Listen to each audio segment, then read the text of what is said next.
Good day, everyone. Welcome to Math for Young Achievers with Meredith Education Center. This series is for Pathum 3. In this series, we are going to learn how to read and write time. This clock is an analog clock. On the analog clock, the time is represented by hands that spin around the dial and point to a location on the dial that represents the approximate time. As you can see, it has a long hand and a short hand.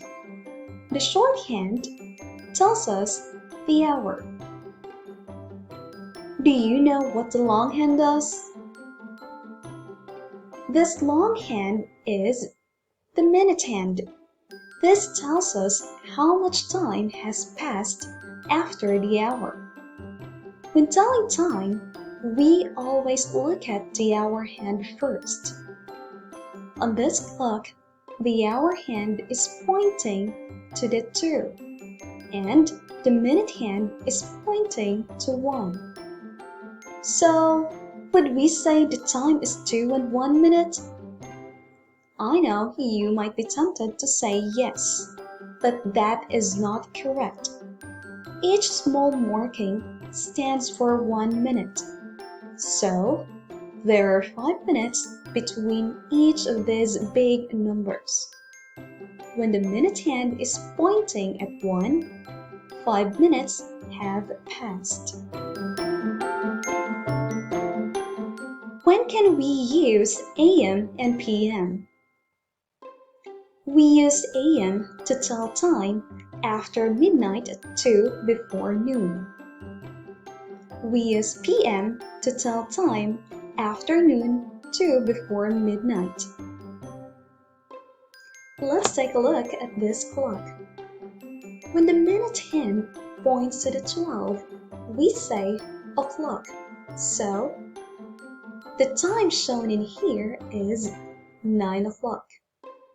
If the long hand points to 1, we can say 5 minutes past 9. How about in here? Here, we can say 10 minutes past 9. Next, in here, we can say a quarter past 9. Now, the long hand points to 4, so we can say 20 minutes past 9. This time, the long hand is at the 5. We can say the time is 25 minutes past 9. Now, we have arrived at the half-hour mark. There are 2 ways of saying this time, which of course both mean the same thing. We can say half past 9 or 9:30. After the halfway point, we move on from past and begin using to. We will do it like this. When the long hand points to 7, we can say 25 minutes to 10. Now, as you can see, the long hand moves to 8. We can say it's 20 minutes to 10. If the long hand points to 9, we say a quarter to 10.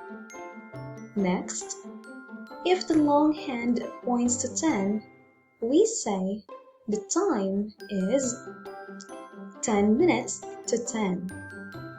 And when the minute hand is at the 11, we can say it's 5 minutes to 10. Lastly, when the minute hand points to the 12, we say o'clock. Let's see how the minute hand moves in this example.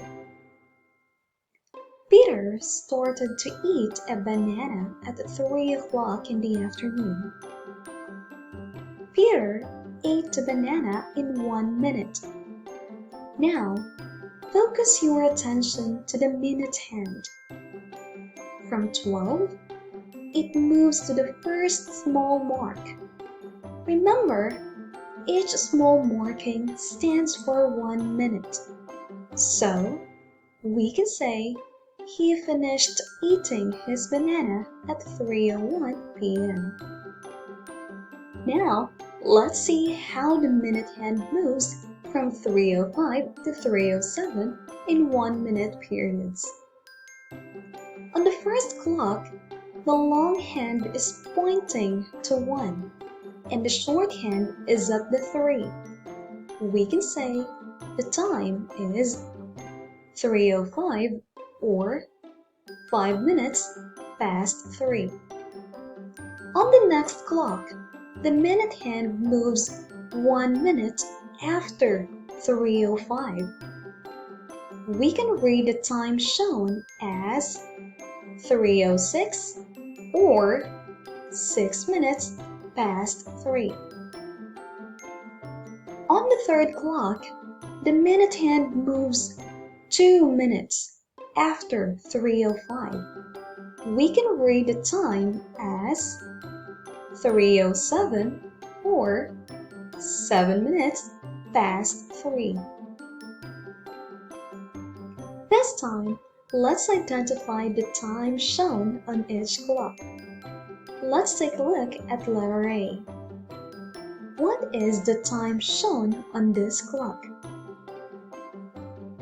As you can see, the minute hand moves 12 minutes after 10.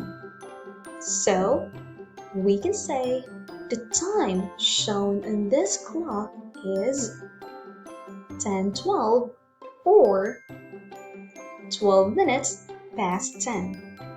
Next, letter B. What is the time shown on this clock? Remember, we need to look at the shorthand first for the hour. As you can see, it is halfway between 11 and 12.